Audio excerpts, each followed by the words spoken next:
Hey, welcome everybody. I know that it's been real light on Hangouts lately, as most of you know.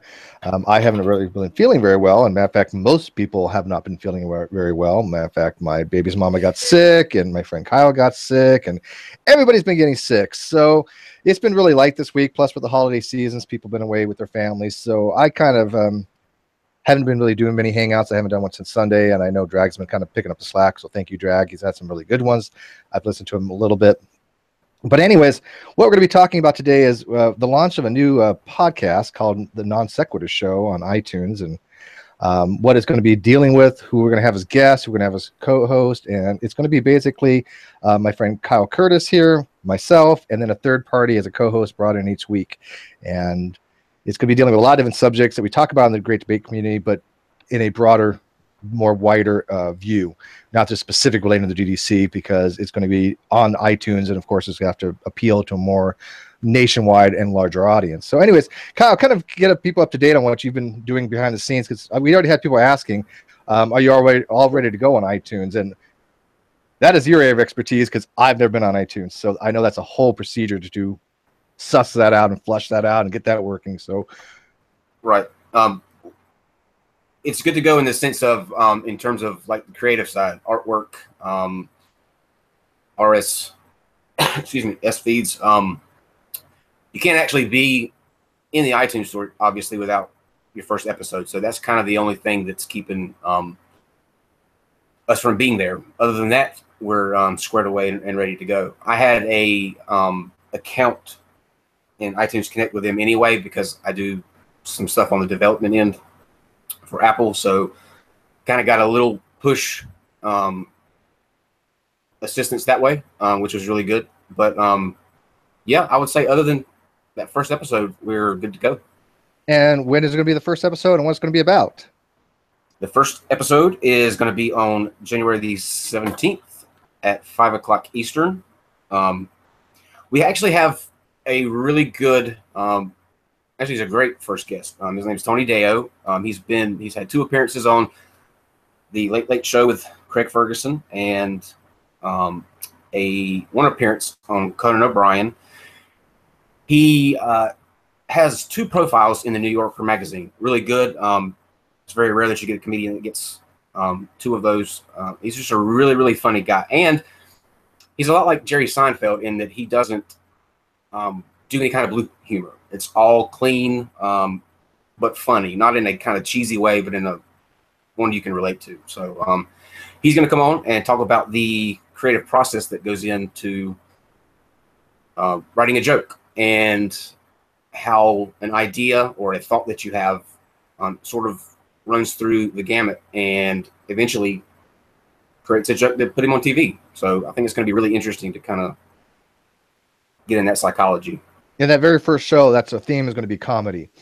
Each show is going to have its own single title word that's going to be representative of the whole idea of the concept of the show itself. And that particular one is going to be comedy. And there are a few other people that we're looking to also bring in to help suss out that more comedic process that we know.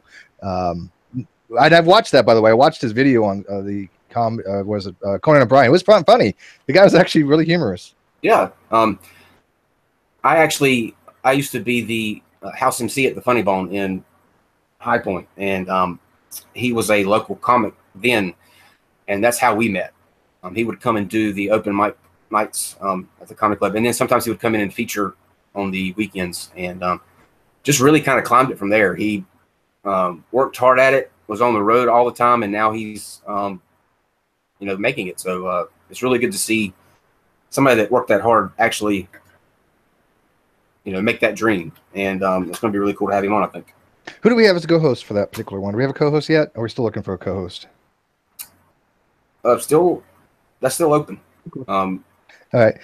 We'll be posting the itinerary for the channel, or excuse me, for the podcast on the Great Debate Community website on the upcoming events.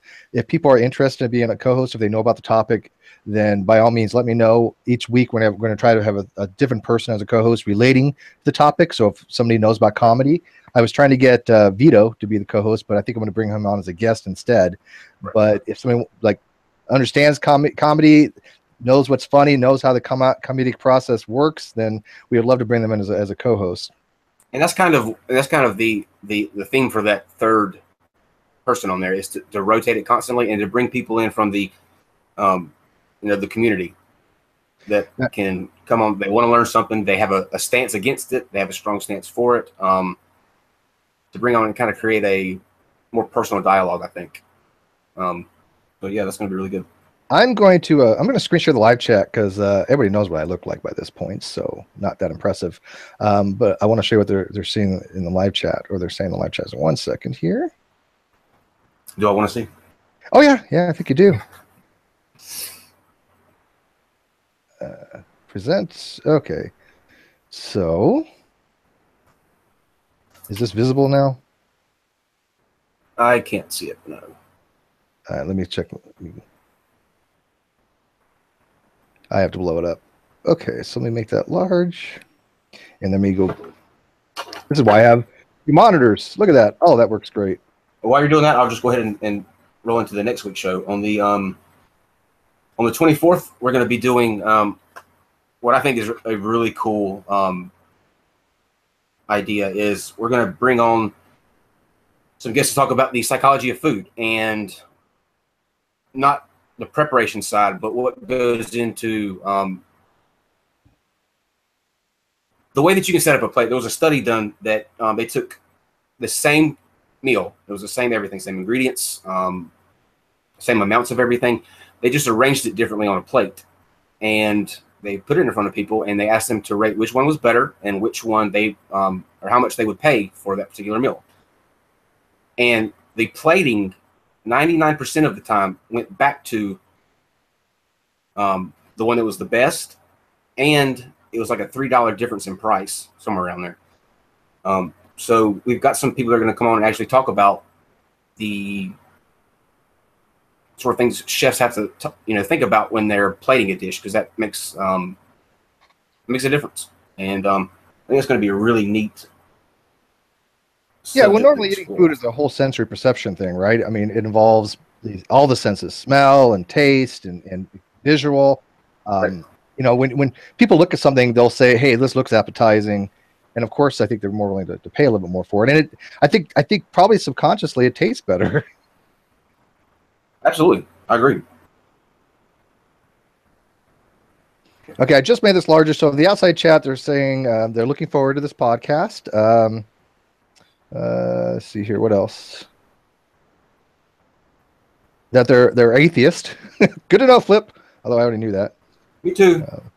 Yeah. He's the way. What we originally wanted to do was we were going to have the whole atheist, agnostic, theist thing. So we had a little, trichotomy going on of sorts. But we kind of figured that if we're going to have a co-host every week of a different kind, then we probably should get somebody that at least is kind of familiar with the topic to kind of to guide us through it a little bit, because obviously we're not going to be experts on any particular topics. So this is going to be all over the place. We're having one on food and comedy. We're having one on controversy. We're having one on what's the other ones we had planned?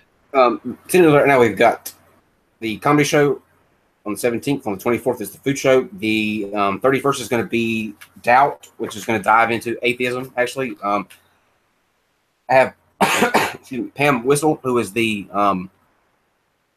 editor of the American Atheist Association's publication, their magazine. She is going to be coming on, and yep, and Alex Botten is he's in the middle of writing a book with a really interesting.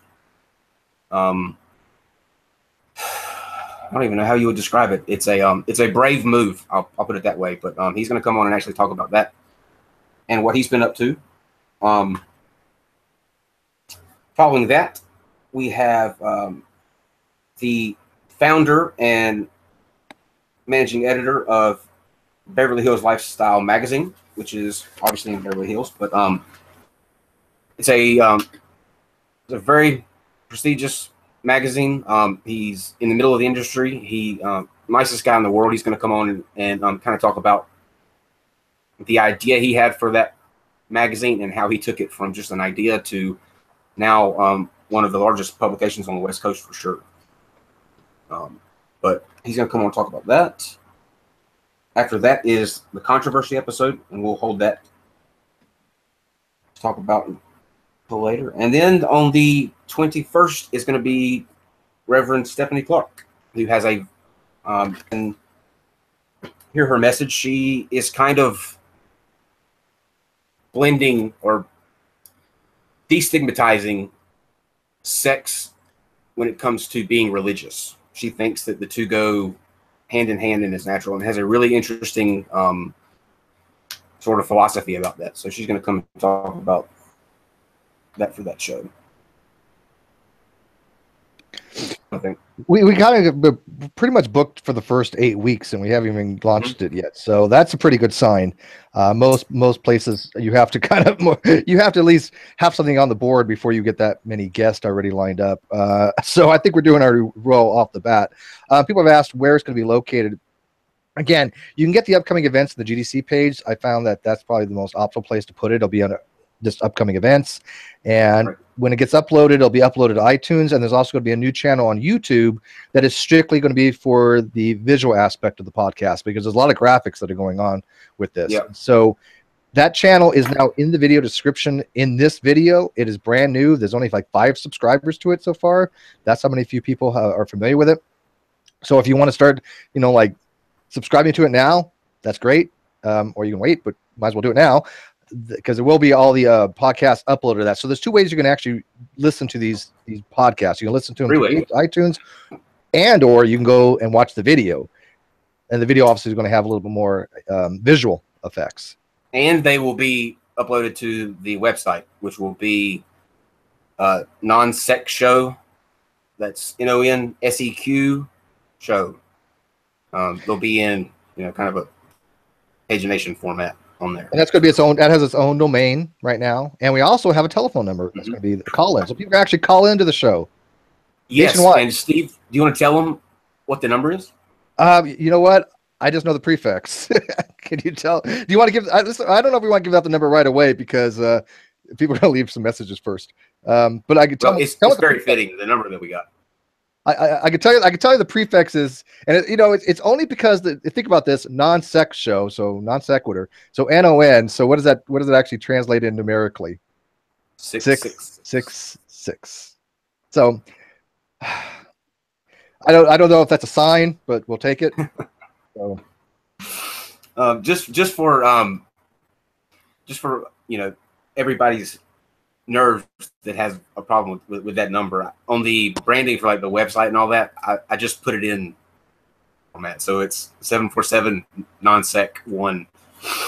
Or we're gonna we'll keep that, but we'll figure out another 3-letter thing if somebody wants to mentally think it's something else, like I don't know, OON or NNN, whatever.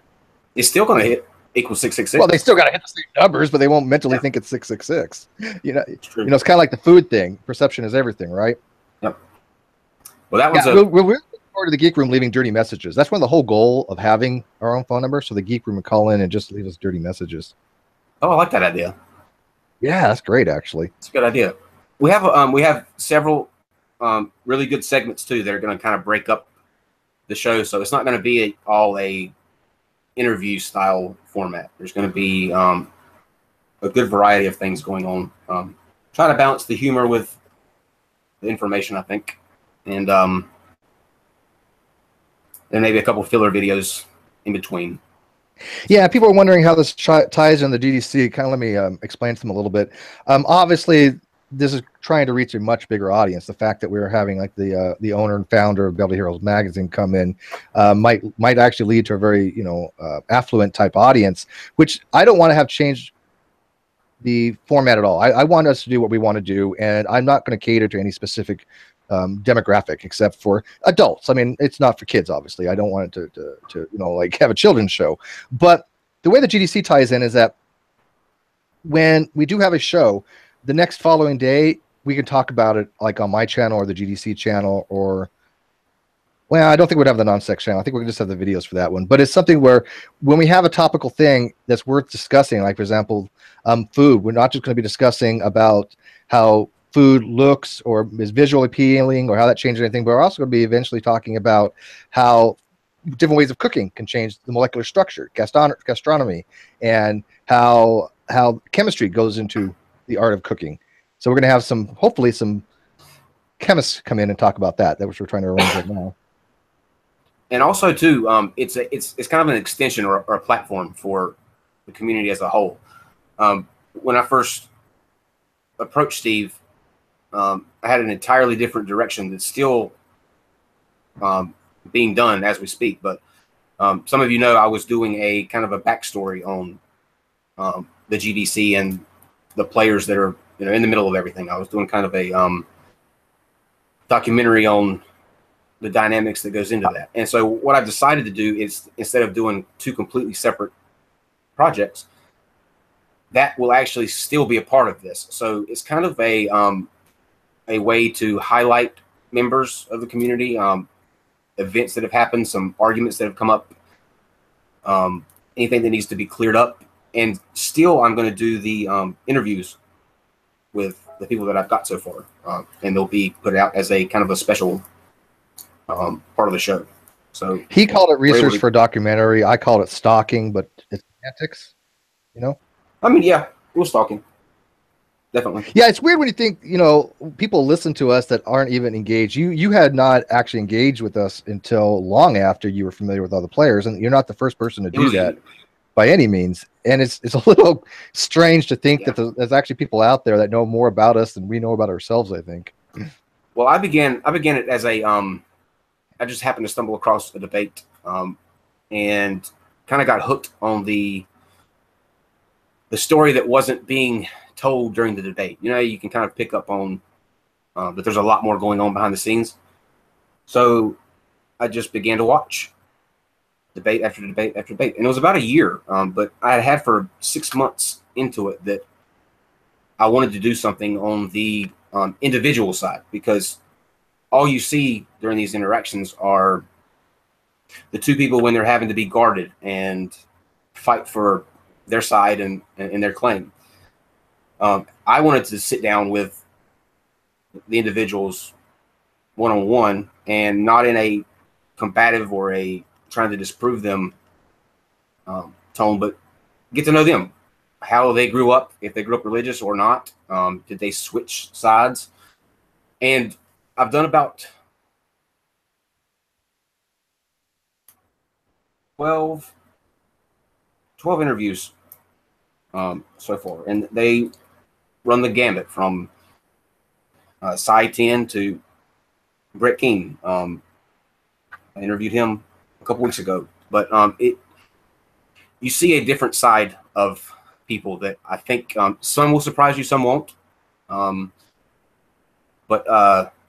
it's really interesting, and I think it kind of gives a different dynamic to the entire debate as a whole, because there's moments in each person's story where even their most contested debate that they had with somebody, and it was ferocious and nasty, they still kind of look back on it fondly in a way, like I respect my opponent because he fought like he did. So it's kind of really cool dynamic that goes on.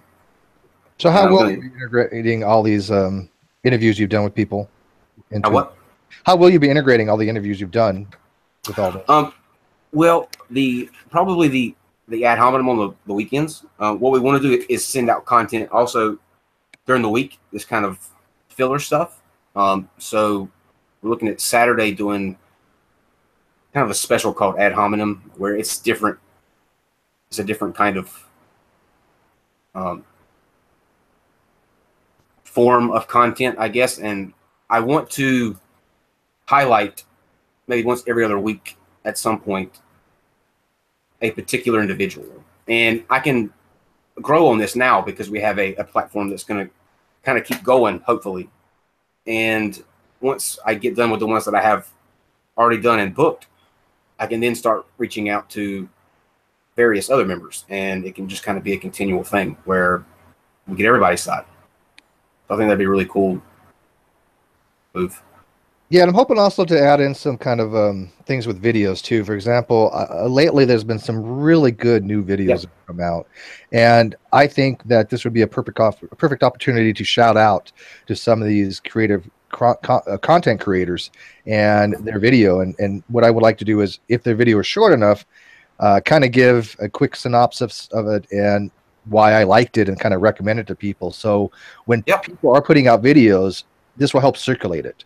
Because again, I've always had this goal. I've always had this vision that if my channel or the Great Debate community grows, then all the channels that are involved with it grow as well. It's just a matter of getting the people familiar with the GDC, right? And then they can watch what they want to watch. Well, that's another avenue that the community can integrate with the show as well. It can be people send in videos to us and we'll plug it on the show, put it out there. I think it'd be a good kind of an extra way to send content out to a different audience, because it's going to hit the GDC, because we're obviously going to be pushing to that group, but also there are going to be people like on iTunes, and when we tweet out the link to the show, I've got an audience that I kind of got together when I did stand up, and that'll bring some of them into the mix. So it'll be a good avenue if you have a really good video and really thought provoking to kind of push it out that direction. So it'll be a very diverse audience, and I like that, because obviously with the Great Debate we are diverse, but at the same time we're not, if that makes sense. I mean, the Great Debate community generally fills that niche of things that they all enjoy, things relating to philosophy, theology, or science, one of those three. And lately we got into social commentary, but for the most part, anybody who listens to these hangouts tends to be interested in similar type things for the most part. Does that make sense? I mean, somebody might like the science, they might like more the philosophy, or they might more like the philosophy than the science. Some just like the drama, but I want to get a mixture of a little bit of everything so that it appeases a much wider base, not just the members of the GDC. So it's not tailored to the GDC, but the GDC will be an integral part of this process. Definitely. And that way, I'm hoping they actually share the videos on the YouTube channel, which is the Non Sequiturs Show, on the YouTube channel, and also share the podcast, because the way these things get spread out is by people sharing. Matter of fact, when you look at vidIQ and you look at the metrics, it tells you how many times something was shared on a specific platform. So if somebody tweeted out the URL, it gives you a notification of that in some way. It basically breaks it down. It's not that myopic, but it's pretty good in what it gives you in the detail of what's the referrers. So every time we have a podcast out there, somebody shares it, if somebody shares the video, it dramatically increases the probability of these things start trending. And as they start trending, then YouTube starts promoting them, and then they come on other sources and other things. So hopefully this will be a entire community involvement with this. It takes a village. Cool because it's essentially their show. That's the vision that I kind of have. I want it to be a place where we can have talks post debates that go on, like hopefully the True Empiricism and Dragnaut, if that goes through. If it's still on. So far so good, and they're going to come on after the debate, separate, and kind of go through supposedly what it's still on. Yeah, it depends on who you ask right now, I think. Yeah, that's what I'm saying. I don't know for sure, but I know that if it does go on, I've talked to two of them, and they'll be coming on at some point afterwards. So yeah, I think it'll kind of if it happens or not, right? Yeah, definitely. Okay, definitely. I'm just saying, if it does happen, then there'll be that. But should we place bets on it? Should we give odds? Do we want to make do some bookkeeping on it, or is that legal? I think it's going to happen. I think it's going to happen. I think it's gotten too far to not happen. See, he's the optimist in this, and I'm more the pessimist. So kind of like a yin and yang thing. Well, there's been too many. There's been too many insults and response videos made that I don't think that if one of them backs out, then I think it's over for that whoever backs out. I mean, well, it wouldn't be the first time one of them has backed out, and trying to arrange these things with certain factions of the GDC is nearly impossible. It is a time-intensive, it is a mentally draining process. I've lived it numerous times to try to get certain debates to happen, and it was like pulling teeth. Well, you wouldn't think that it was a daunting process by the way that they shit talk back and forth. I agree with you. I agree with you. But here's the thing: we are gonna be having more debates in 2018. I also have a lot more guests on my own channel coming up, which probably will translate over to the podcast as well. We have Bill Ludlow coming up next week. Bill Ludlow is and a few other people. We're going to be talking about the year in review: creationism versus science, and the achievements of science as compared to the achievements of creationism. Let me tell you, they don't have much on their side as far as creationism. Actually, they have nothing. But so that's going to be a real short discussion. But however, that one is open if people like to attend. I see Nestlig20 in the live chat. He might be interested. If you guys are interested in that, I think we're going to be doing that on Tuesday in the morning. But don't quote me on that. I kind of forgot what time it was. I have it written down. I also have it again on the upcoming events on the GDC channel. So that's going to be fun. We also, yep, I haven't forgotten Red Eye. Oh, by the way, Kyle, are you watching the live chat or am I just like? I've got it up on my iPad over here. Good. Yeah, I have not forgot Landon's call. We are getting a call from the wonderful and genius Landon Knoll, who is going to be at the South Pole. And I mean literally at the South Pole. Like, with the whole stick saying this is the spot of the South Pole. Sometime next week, there's going to be like a 2-day window. He's done a test call with me already on the SATCOM link for the Iridium satellite system. It works. There's a little bit of time delay. I have to figure out how to patch it in a little bit better. I'm working on that, but I'll figure it out. But that's going to be sometime next week. I won't know until probably 24 hours in advance, but that's going to be awesome because we're going to have him conduct an experiment if he can jump off the edge of the earth. Oh, I wonder how it will end. Yeah, I'm kind of curious. I mean, I think he's kind of scared because I talked to him for like a half hour the other day, and I think he was kind of afraid that he might fall off. And so he was like telling me, if something happens to me, here's my emergency contact, tell everybody that I love them and stuff like that. So could be. I still don't think this is a real thing, the whole flat Earth. Oh, it's a real thing. People do. Nobody really believes it. People do believe. I'm telling you, people do. Ask my live chat. How many people do you think of the whole flat Earth society do you think actually? Come on, live chat. Don't let me down. Come on. I think it's as high as who actually believe it. I'm going to go with like 60%. I think it's a fun way to piss people off. You know what I mean? Troll. It's a really good way to just aggravate the hell out of somebody, but nobody can really believe that. Okay, well, let's last live chat because I think it's legit. Or running into an ice wall. That's the other thing that could possibly happen. Yeah. There's no way. I mean, Chandra says 60% believe it. Well, if they don't fall off, they hit the ice wall, right? It's only one of the other. You think it's comical, dude? I'm telling you, I've been around enough flat earthers to know that there are actual people that really do believe this. Not all. That's just insanity. I mean, that's insanity. I will never take a young Earth creationist for granted anymore. If there are really flat earthers out there. Yeah, back in my day, the young Earth creationists were the bottom of the barrel. So they have risen. They have risen to the point where they're not the bottom of the barrel any longer. That tells you something. Well, it's like I was telling you yesterday. The first ever international flat Earth conference was held not even 10 minutes from where I sit right now in Cary. So yeah. We will have a podcast on this issue at some point. Yes, we will. With a very good refuter. Somebody that's also, before I forget, on Christmas Day, we will be releasing a kind of a teaser video for the show. So that will come out during the day at some point, Christmas. So just look out for that. And I'm just going to throw this out there. And I hope Kyle's okay with this, but if there are people that are willing to help with this in some ways, especially on like promotion of it and getting it links out, please let me know. So I mean, like I said, we're doing all the stuff. Matter of fact, he's doing a butt ton of graphics and branding. It's brilliant. I mean, it's literally brilliant. I am actually at a loss at the creativity that is going into this project. It's that good. Well, we want it to. It's not going to be something that's just thrown together last minute. We're going to put out something that we're proud of and that's unique.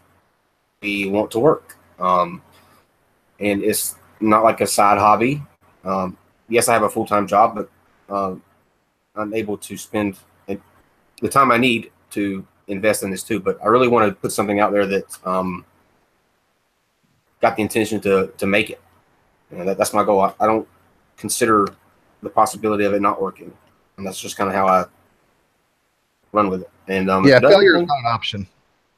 Yeah, but and there's no reason to fail. This is a great idea. It's going to be executed well. We're two articulate, intelligent people having discussions on things that I think people want to know about. And I think when you're to branch off of the help aspect, that doesn't mean just meticulous things. If you have an idea for a segment that you think would be funny or informative or a unique view on it, then just let us know, and we'll see about incorporating you in the segment in some form of fashion into the show. We're really we've got the base on what we want the image to be, but I wanted kind of the theme to be ideology, and that's not like IDEO, it's IDEA, like idea. And we want to highlight a unique idea or a dangerous idea or a bad idea or a great idea or a helpful idea in each episode. So that's why we're going with the themes like comedy and taste and controversy and doubt and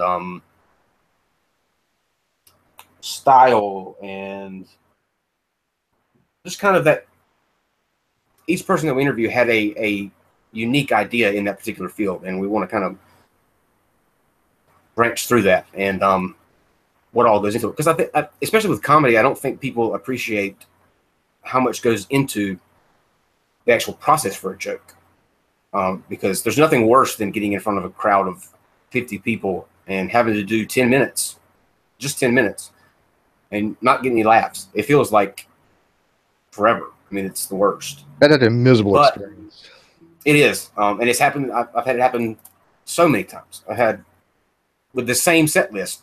One crowd will love it, one crowd will hate it. And it just takes a lot of trial and error and a lot of forming it this way, and I say it this way, and delivery. And I think he's the perfect guy to come on and talk about that entire process, because it's a lot. There are comedians that go out there and just, do blue humor and wing it, but to get that kind of like George Carlin intelligence behind the joke, I think is the epitome of what stand-up should be. To make you think and also make you laugh. And Tony's a really good example of that, and I think he's going to be great to kind of go through all that with. Oh, Carlin was one of the all-time greatest. I mean, the level of his comedy was oh, yeah. Him and Richard Pryor, two of my all-time favorites. Matter of fact, Richard Pryor back in the day, oh my God, was I literally got hurt laughing so hard. Bill Hicks too. Bill Hicks was a genius. But they don't. Bill Hicks is still alive as Alex Jones, is he not? No, he died of cancer. He actually. The rumor is that Bill Hicks didn't die. He actually got the CIA gave him a makeover, and now he's Alex Jones. You ever heard that rumor? Oh, don't do that to Bill Hicks. Dude, this is about the controversy show. It's got to be brought up. Going to be brought up. That's not even I really believe that. Never heard that one before? No. Oh, I'm telling you. Listen, yeah, I don't think this ass hattery out there. Trust me. I don't think if Bill Hicks tried, he could dumb himself down enough to pretend to be Alex Jones. I don't think. I think he would have thought it was hilarious in some ways. It's possible. Bill Hicks had actual principles and a character about him. I don't think he could. God, I hope not. No, I've had people argue that to me. We have somebody kind of in our community, I guess tangential of some kind of ways, but her name is Rose Patton, and that's one of her big things is promoting that, along with chemtrails and the Mandela effect and flat Earth and you name it. Well, the Mandela effect is I will say at least that's interesting. Yeah, it's actually one of the more interesting things. I'll give you that, sure. Because I mean some of them are true. Some of them you remember them a certain way, and I don't know. I can't say for one way or the other, because there are people who say that they remember it that way, that it's influenced from whoever's asking you the question at the time. I don't know, but at least that's something that's I can see happening. Flat Earth and Bill Hicks as Alex Jones. Get the fuck out of here. Well, some of the things were that in like the States, things were promoted one way, but overseas they were promoted slightly different. So you might have seen things written two different ways. Yeah. That's one explanation. Another explanation is this, you know, cognitive recall is not exactly the most reliable thing in the world. And when people put forth a narrative so much, like, for example, like the whole Star Wars thing, Luke, I am your father. Well, that's not what he said, but people still think that's what he said. But you can go watch it again, and it's clearly, no, I am your father. So that's my point. I think that's a legitimate conspiracy or something that's actually got some basis for it. It's aliens. The other two are well, you know the whole conspiracy. What they're saying though is that what happens is that we're all from different quantum realities, and so in one reality, okay, no, this is the theory. This is the Mandela effect, man. Nope. Is that for example, if I say that it was no, I am your father, and you say it is Luke, I am your father. You came from quantum universe 11102586, and I came from like 2581216, and we emerged together to form one quantum reality, but we came from different quantum sources, right? We leapt. Was it quantum leaped differently? Leapt, yeah, leapt. that's what the Mandela effect is. I think you're fucking with me. No, dude, I have no ability to be this creative. Okay, only dumb fucks can actually come up with this much dumb fuckery. I am not making this up. Who is arguing this? Find them. Rose Patton. She argued this for the longest longest period of time. Von Helton argues this. And where do they come up with? What's their basis? Because they remember things so distinctly different from other people. As a matter of fact, Von Helton, he actually believes that he came from another arm of the galaxy. He's not from the Orion. I believe that for sure. It's possible. It's possible. We all know Von Helton. That I definitely believe. But yeah, ask the live chat if you don't, believe me. Live chat, does people that promote the Mandela effect think it's some kind of quantum thing where people like leap from one quantum reality to another, and so if we remember things differently, that is explained by literally quantum changes in our reality. Live chat, actually don't answer that, because I don't want to be that heartbroken in society. Like, I don't want to break his heart, man. Break his heart. I can't read that. No. You're going to be exposed to so much. Yeah, but I mean, why would you engage that? You know what I mean? Like, if somebody come up to me and said that Bill Hicks is now Alex Jones, or that I'm from some quantum universe and the Earth is flat, I'd be like, cool, and just go about my day. I mean, you know what I mean? Like, why even try to engage that? I don't understand that. I think at this point, not many people do. I really don't engage any of them. Tony says, get you in a chat with Rand Campbell. That would be interesting, Tony. That might be interesting. Have you met Rand Campbell yet? I have not had the pleasure. He has a channel called Flat Out Elected. Mm-hmm. He is a flat earther by the name, Flat Out Elected. I've seen a couple of his videos, and that doesn't surprise me one bit. Oh, he's a character. Let's just say that. Yeah, that's a good way to put it. Yeah, these people are straight up legit. Now, I thought for the longest time Rand Campbell was a Poe, and part of me still does. However, I'm going to concede a little bit.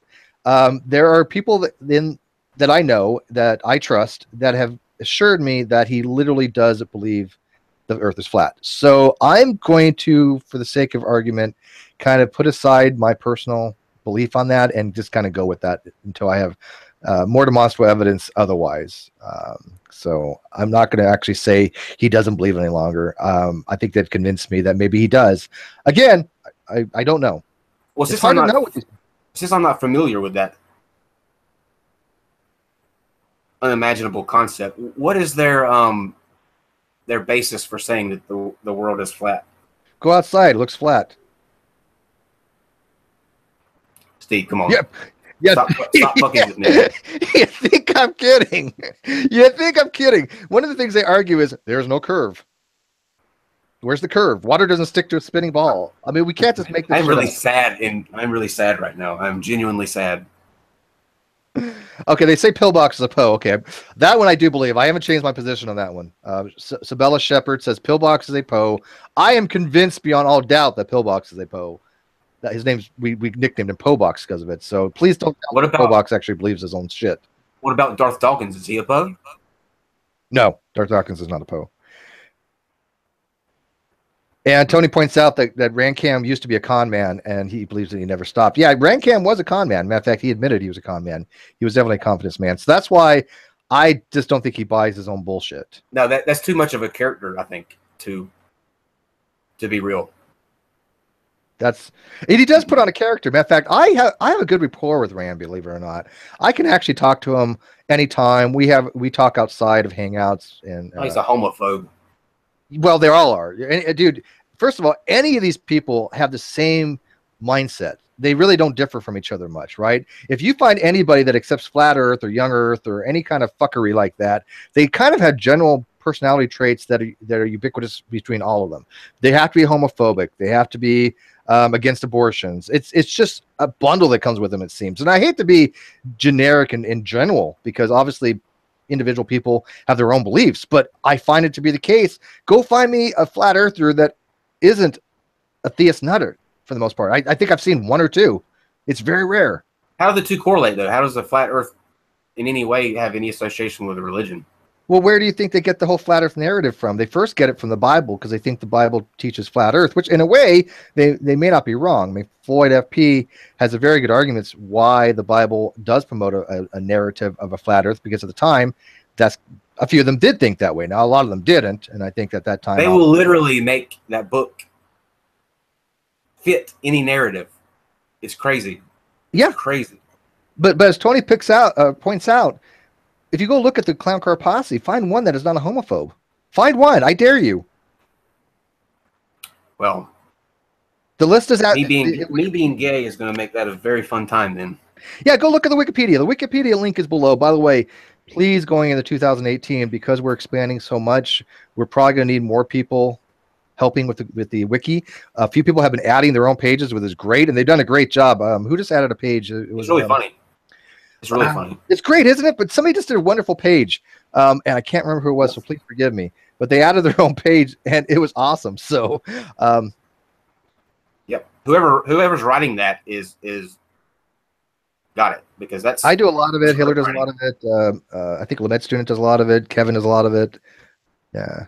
Yeah. It's well written. But we are going to need people helping with write things. So we're going to get a lot more people in the GDC. So hopefully help people kind of like lend a hand. But it's only up to you. But I think, like I said, if we build a bigger, better wiki, then that becomes like the foundation for information that content creators can go to and see other people's content and say, oh, look at what is this person about? Oh, I can look and see what they're about. Okay, we're gonna have to do a conspiracy show now. I have to get these Bill Hicks and flat Earth people on here. This is new. You think is this something that you're not aware of before? I've just been. It's all I can do to keep up on the religious end. Oh. I mean, there's.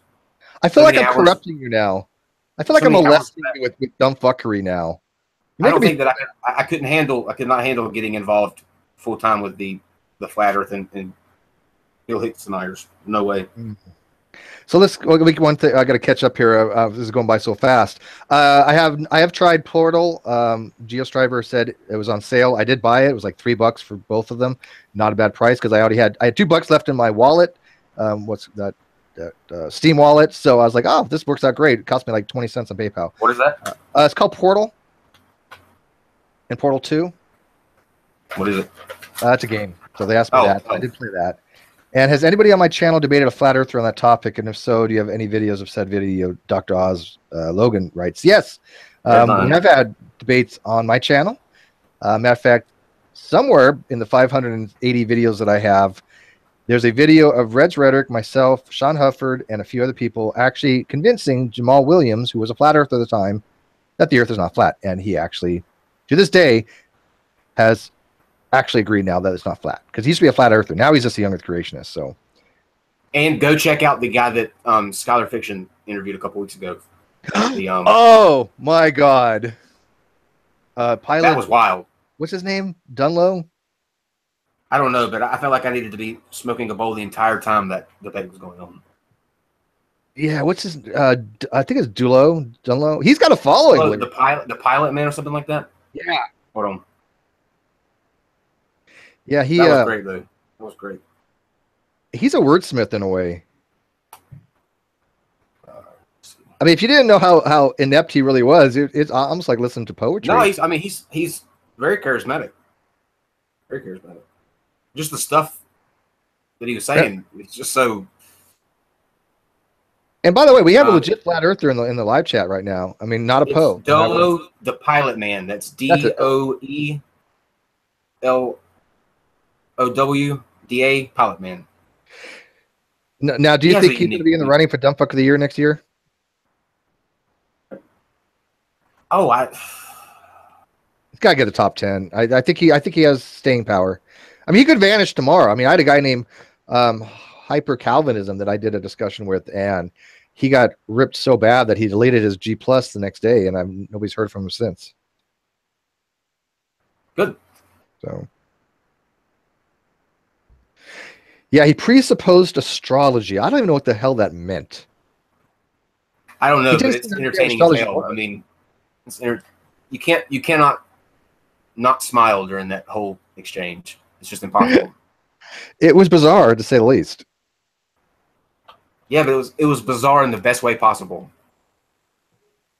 That was one of my favorites for sure. But Sean G is a legit flat earther. He was on the Geek Room with myself and Red's Rhetoric. Who's that? Sean G. He's in live chat. He is straight up legit flat earther. So they do exist. Oh well. Hey, Sean, Kevin's in the live chat. Hey, Kev. Let me know. Let me know what your basis is. I'm not familiar with it, so I'm interested to kind of learn how you can why you want to go down the rabbit hole. That. Do you really want to go down that rabbit hole? I mean, once you start, I don't want to go in depth. I'm just saying, I just like sum it up in one sentence. Okay. We don't have to talk about it. I'm interested. That's all. We'll do an entire show for it. I have it wrote down to do because I want to talk to that lady about Bill Hicks for sure. Well, I can get Rose Patton on. I'm sure she'll come on. I'm friends with her. We get along very well, actually. That'll be a good ad hominem segment, I think. I can guarantee you right now, if I get Rose Patton on, my entire live chat is going to go to shit. No, she's saying that, and she really believes that. I mean, like I said, there are some things that I think that people are just having a really good time with. You know what I mean? Like they know that this particular topic is going to push somebody's buttons. So I don't think that would really see if she. I think she really believes it, man. Yeah, but yeah. Get her on for sure. All right, I'll make that happen. It's your brain cells, man. You know? Oh no! Listen, I will just get her on. Yeah, the Gig Room says Rose doesn't like us. She got mad when we riffed one of her videos. Well, yeah, she's temperamental like that. Well, tell her to get some thick skin. But Rose is. I mean, you can't make claims like that and not expect people to just go berserk. I mean, Rose is in what world does it make stuff? She's well versed in dumb fuckery. Trust me. Yeah, but that's what blows my mind. I mean, if I'm gonna have the nerve to say something that's so profoundly dumb, then the last thing I should do is expect no one to say anything about it. You know what I mean? If you're going to make that claim, defend it.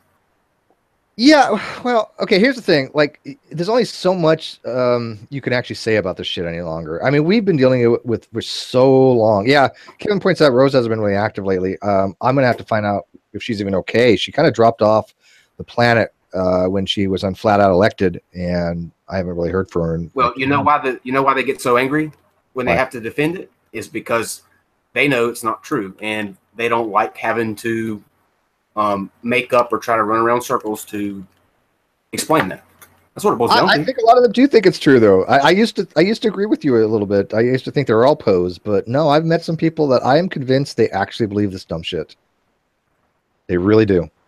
It's hard to wrap your head around. It really is, because you think to yourself, how can a person who is functionally able to use a computer and actually basically function in society have such a vast misunderstanding of things and basic. That's my point. I don't think that's possible. I think that it's a means to, if you take an extreme position like the Bill Hicks thing, if you know that this is probably the farthest end of the spectrum that you can go in terms of wild conspiracy theories, you know by default that's going to get attention. You know people are going to talk about that, and so you're going to kind of, you know, it's almost like the Brett Keane effect. You don't care which side of the publicity that you're on. You just want to be in the middle of that publicity. And Some to me, that's like the. Was that? Some of them are like that, but certainly not all of them. Now, in terms of, I'm not talking like religious beliefs and stuff like that. That's completely different. I'm talking about these wild, crazy conspiracy theories. That's the only way that would even come close to making any sense. I just think they're delusional. I think there's something cognitively wrong with them, whether it be physical defect or emotional stunting. I don't know. I gotta believe in humanity a little bit more than that. I mean, yeah, I think I passed that point about a year ago. That I kind of gave up on. I tell you what, mark it down. Ask me in a year after we go on this little journey and see where I stand in the year. Oh, my friend, do you want to read what the Geek Room just said? Can you get it? I'll leave it up to you if you want to elucidate a little bit more of this. Oh, we know. We know. Is that all you want to say? I'll tell you what, we'll talk after the show. That's all I have to say right now. Okay. Yeah, we'll talk after the show. Back. Yeah. I mean, I still think that BK is the worst of the worst. I have never in my life seen anybody so despicable as him ever on YouTube. He's just a horrible. I'm going to refrain from comment until. Oh, I can't. I don't have to refrain. I've said that for years, so I'm consistent at least. Yeah, but yes, he is indeed, for sure. Yeah, he banned me on Facebook. He banned me on you. Actually, I thought he was banned for YouTube for life, but whatever. Not so much. Yeah. Not so much. So this is Sean. If we can, can you real quick in the live chat tell Kyle here that you are a confirmed flat earther? You're not a Poe. Not that it's going to make a difference, obviously, because you know he has to trust you, but. I will vouch for Sean. I think he's straight up legit. Well, I mean, it's not that I wouldn't go so far as to say I don't trust him. I don't know him, but it's hard for me to believe that somebody can actually believe that, and that's why if he can just like what his basis on or where he got that impression from, I think it is very interesting, and I would love to know what his reason is and how he came across that. Well, Sean, I mean, he says 110% flat earther, so he doesn't know math or percentages, clearly. So that makes sense for him to be a flat earther, right?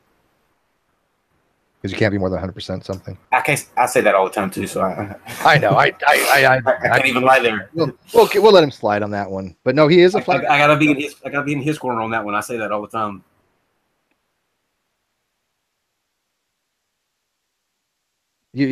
Somebody's like, I feel Brett's going to go flat earther. You know, it's a matter of time. I mean, I haven't commented on this, but Kyle, did you happen to watch the GMAT video where he actually said that flat earthers are trying to make sense to him? I can't remember. I've seen so many that they all just kind of blur together now.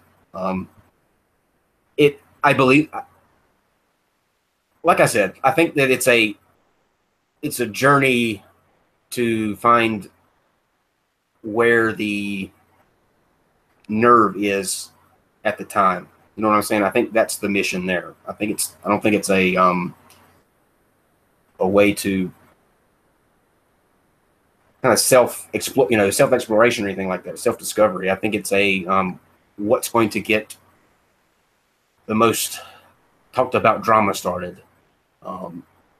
or that's what I see anyway. You don't think it's progression? You don't think it's like a progression of falling down this rabbit hole of dumb fuckery? Because that's kind of what I see it as. No, I see it absolutely not. at a certain level, and then they Absolutely kind of like work their way down. No, if it happened once or twice in certain situations, I could see that. But there's a distinct move to provoke in almost every aspect there. I don't think that that's something that anybody can deny. I mean, in every situation, and in every situation, this individual steps to the dramatic, I think. So, Well, have you met like Eve Real yet? who? Eve Real. Eve Real. She used to be a Christian, then she became an atheist, then she became a Christian, then she became a flat earther. So she's kind of been all over the map. She's a nice girl. I actually get along with Eve pretty well. I mean, she's a wonderful person. She has a video on Flat Earth that she sings that I think is catchy. I'm sure they're all nice people. I'm not saying anything about them, their character. I don't know them, so I would never venture off to say that they're not nice people. I just don't understand how you can think that way. And to me, it puts them in a position of, well, I want to know, what they see that I don't, or where they see the faults that I don't. I mean, it's interesting. I think it's wild and almost too unbelievable, but it's hard to wrap your head around that level though of dumb fuckery, and I get that. And see, here's the thing. I've been at it a while. I am slowly, actually, let's just say quickly at this point, losing interest in the whole flat Earth thing, and even in young Earth creationism. I know that going in 2018, there's still going to be topics, and I will be, addressing them as needs be. If somebody makes a video that I find to be so outlandish, then yeah, I'm going to talk about it. But how long can you talk about that, though? What's that? How long can you talk about that, though? Well, yeah, here's the thing. Recently, in the last, I would say 6 months, there's been nothing new. There's really been nothing new from anybody on this. One side says it's round, one side says it's flat. I mean, that's why I kind of been out of the picture on it. I mean, other people have been commenting a lot on the CCP videos. I haven't really bothered because it's the same tripe. This is like true empiricism saying, oh, look at this. I've corrected multiple PhDs, and oh, they're so wrong, and everybody is stupid compared to me. I have no interest any longer. Let other people take that aspect of it. I don't care. Well, that's where I tune out too, because when it gets to that style of where you're more focused on who you disproved instead of the actual argument that you made, I just tune you out. You know what I mean? Like, it doesn't even matter. It's irrelevant. I mean, if that's the only basis that you have, you never hear them say, my argument won because of this particular side. It's always, well, I took this person to town, I took this person to town, and there's never any kind of real concrete evidence. It's rhetoric. It's just talk. And I mean, some people might get a kick out of that. It does nothing for me. I mean, anybody can say that they outdid anything because that's subjective to everybody. You know what I mean? There's no way to actually prove that. It's going to be different to each individual person. So sure, if that's the realm that you... Well, what isn't subjective is somebody actually leaving the debate during the middle. That isn't subjective. That is somebody literally running away from the debate. Yeah. I mean, in terms of that, yeah, I can see that. I'm just one of those people that I don't believe that you can harp on who won a debate and who didn't. Like, that never interested me. I want to know what's the particular evidence or proof or backup that everybody's talking about after the debate. If all everybody has to talk about is who won or who lost, the debate didn't do anything. It's just a win-lose thing. But if you have a debate where afterwards everybody's saying, well, this point was interesting because A, B, and C, then you've reached what a debate, I think, is supposed to be about. Because people who focus on the fact that they won most of the time, you can almost bet that's the person who didn't. I agree. And all I got to say is, if you watch the debate that I had with Ronnie, all you got to see is what I brought to the table compared to what he brought to the table, which was less than nothing. Absolutely less than nothing. He didn't have anything, and then he ran away right before the Q&A. So for him to sit there and think that he won is rather comical. I actually get a kick out of it because he didn't even bother to even have an argument. And so, and when a debate is void of any kind of real substance, then that's all everybody's left to talk about is who won and who didn't. And I mean, who really gives a shit what? Well, I definitely somebody thinks of who won or who doesn't. You know how I won my first debate? Because my opponent conceded and actually left Young Earth Creations because of it. I would call that a win. No, I mean that's the ideal outcome. I mean that very rarely happens, but that's your ideal outcome. That's why you don't see debaters like Christopher Hitchens anymore. You know, and he was someone who was able to, whether they did not like his belief, even Christians thought that Christopher Hitchens was charming because he would go out there and he would lay out his case, and it was thought provoking. It was it stimulated some kind of, well, wait a minute, I never thought about it that way. You didn't leave a Christopher Hitchens debate with someone saying Christopher Hitchens won that hands down. And if you look on YouTube in the comments, that's not an issue. There's not a lot of people saying Hitchens won or William Lane Craig won. They're talking about the topics or the evidence that each one brought up, and that's the way that it should be. Yeah, I like to know the reasons why somebody thinks somebody won. By the way, Rob, happy birthday! But yeah, like for example, when I have somebody come to one of my videos, especially the Hoven ones, oh my God. When I have a Hovenite come to one of my videos, all they'll say is this: oh, another debate, you know, Kent won. Oh, Kent demolished, you know, this person. Or once again, you know, Kent proves, you know, evolution's, you know, a fake or shit. It's all it is. Never do any of them actually give any reasons why they think Kent won the debate. Not once. Which proves my point. Who, based on evidence, won each one of those debates? Well, I think Kent lost all of them besides one. I'll kind of, if worst case it was a tie, but I might give Kent one when Nolan debated him because Nolan was so unprepared. That's my point. When you don't have an evidential argument to back up what you're saying, afterwards, all you have to do is damage control. You have to get out there and say, "Oh, I won hands down." Everybody knows that. I don't care who you ask. I won. Oh, hey, God brought up a good thing that recently came up. Like I said, I know I haven't been doing much with Hangouts, so I'm kind of like catching up with everybody, and I apologize for that. I had a cough for a couple of days too, and I didn't want to go on air and just cough, right? But yeah, did you watch when they were saying? I think it was True Empiricism on. I think it was G-Man's Hangout, but don't quote me because I don't even pay attention half the time. I look at the live chat more than I do the actual Hangouts when I'm watching those guys most of the time. But I think it was True Empiricism saying that that Hoven. By the way, if anybody's going to answer this question, please do. I'm going to ask it again because I have yet to have a decent answer to it. Does anybody know? And I'm being legit here. This is a serious question. Does anybody know why True Empiricism keeps calling him Hovind? He always calls him Kent Hovind every video. And I don't know why. His name's Kent Hovind. Even on my channel, he addresses himself as, "Hi, my name's Kent Hovind. I've taught science for 15 years. Hovind, not Hovind." So if anybody knows why he calls him Hovind, please tell me. But he said that Kent Hovind, or Hovind in his words, had convinced a biologist during a debate prior to the debate that evolution was a farce, and this biology professor renounced evolution and said his life was a waste, blah blah blah. And I can't remember for the life of me the guy's name. You looked at it yesterday. I should have remembered, but it's not an easy name. But what it was it was a video from a guy named Lone Star 2525, I think his name, who is a known fraud.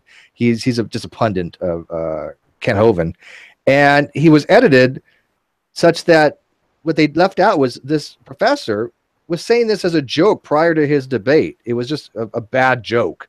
It's not surprising. They did the same thing with Alex Boughton. They edited a podcast that he had done with them to make him say something. Alex still, I believe, has it up on his channel.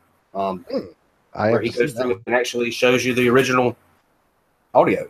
That's not surprising. And even if it was true, even if one scientist did, it's all been fake. I've lived a life of a lie. What does that mean? It's one person out of absolutely nothing, statistically insignificant. Out of how many? I mean, that's not really anything to be harping on. Once again, I think you have to find seemingly sound reasons to back up what you're saying, and it just fails every time. One scientist out of how many hundreds of thousands?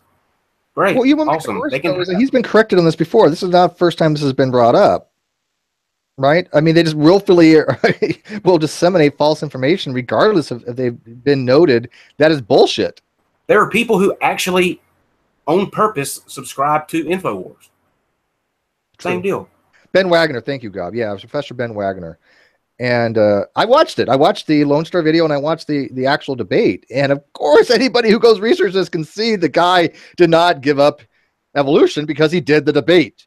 He clearly was joking. He said he was joking.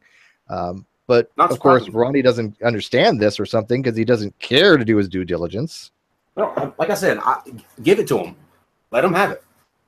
What does that prove? You know, now what? You have one more on your side? Well, I mean, I can give it to somebody for the sake of argument, but of course, this one's demonstrably false. I mean, it's just so untrue. Yeah, I mean, I get funny, that. but yeah. Well, these guys think that if they quote mine somebody, they've won the discussion, right? I mean, I literally today I was listening to Eric Wolfenbitten Joel, if you guys remember him, and he was talking to this guy's Sanka. Can't remember his name. Sorry, he's relatively new to the GDC. But this kid actually had it going on. Kid, he's like 30 something. But he had it going on. He actually knew the topic really well, it seemed. And this guy Wolfbitten was basically using ad hominems, and he was using non sequiturs and all these fallacies. And in the live chat, they were using quote mines. And so was he. It's like, if you don't have the evidence, let's quote some scientists that died 100 years ago. Yeah. As if that's some kind of evidential thing. Which, to your point, everybody should, from now on during debates, be calling out when somebody uses a non sequitur, just for an extra plug. There you go. Hey, there you go. I like that. If somebody uses the non sequitur, by the way, correct me if I'm wrong. Non sequitur. Yeah, if the live chat knows much more about this shit than I do, but correct me if I'm wrong. But isn't any? Okay, I hope I get this right. Any formal logical error is considered to be a type of non sequitur. Now I remember that from somewhere. But again, I am not even typing anything, so I'm not looking this up. So if anybody who knows about logic, is that true? I think any formal logical error is a type of non sequitur. So if you guys can point out a formal logical error, which is a non sequitur, then let us know. We'll give you a plug or something. Way above my field. Yeah, I'm pretty sure, because look at if you start with a premise and your conclusion doesn't follow from your premise, that's clearly a non sequitur, and that's obviously a formal error. So I think that any formal error is a type of non sequitur. I think I'm right in that, by the way, but I just want to. I thought it was based on two statements that have nothing to do with each other. No, the premises can have something to do with each other. The conclusion doesn't follow from the premises. Like I'll read you my favorite one.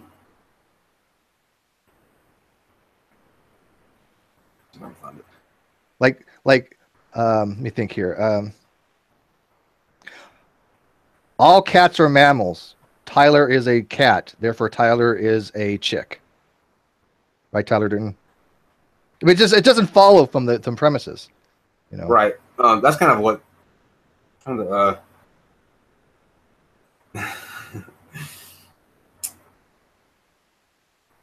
If Charles is right, then Diana is right.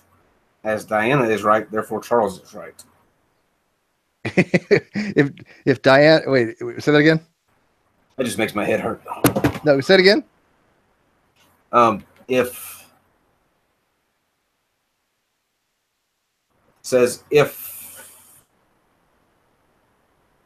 lost my place. If Charles is right, then Diana is right. As Diana is right, therefore Charles is right. Yeah, that's a fallacy in the converse. Because just because if Charles is right, that means Diana's right, but doesn't mean that if Diana's right, necessarily Charles is right. It's affirming the consequence. Yeah, fallacy of the converse, same thing. Oh well, I'm not up to date with the lingo. Consequent. That would be P, therefore Q, Q, therefore P, if I remember correctly. Again, live chat keeps me honest on this stuff. So isn't affirming the consequent fallacy of the converse? Isn't that if P then Q, Q therefore P? Isn't that the fallacy? By the way, the live chat will note these things. Trust me. They will point that out and go, ha, look what Steve said. He's so funny. He's so wrong. Oh, that's good. No, Keep showing us. Yeah, as long as they're right on it, I don't care. But I think they've lost interest. Like they don't even listening to us anymore. They're basically arguing flat Earth in the live chat at this point. It always goes back to flat Earth. Oh my You're god. welcome. Well, I mean, I think we handled everything that we needed to, and not drag it out. I'm not one of those people to. I believe in the Seinfeld philosophy. Get out when it's good instead of dragging it out and it becomes boring. I agree. And what we're going to do, though, I did tell somebody that I was going to have a hangout with them, but it's going to be an open hangout. It's going to be on his discussion with Wolf Bitson. I guess I don't remember his name off the top of my head. I feel so bad. But that's going to probably be in maybe about 15, 20 minutes. And then I'll get the links out for that. And anybody can join to that one. It was on macroevolution biology. It was a farce. And I don't know why I really want to bother with Wolf Bitson, only for the fact that Wolf Bitten, I just find him to be such a dishonest person.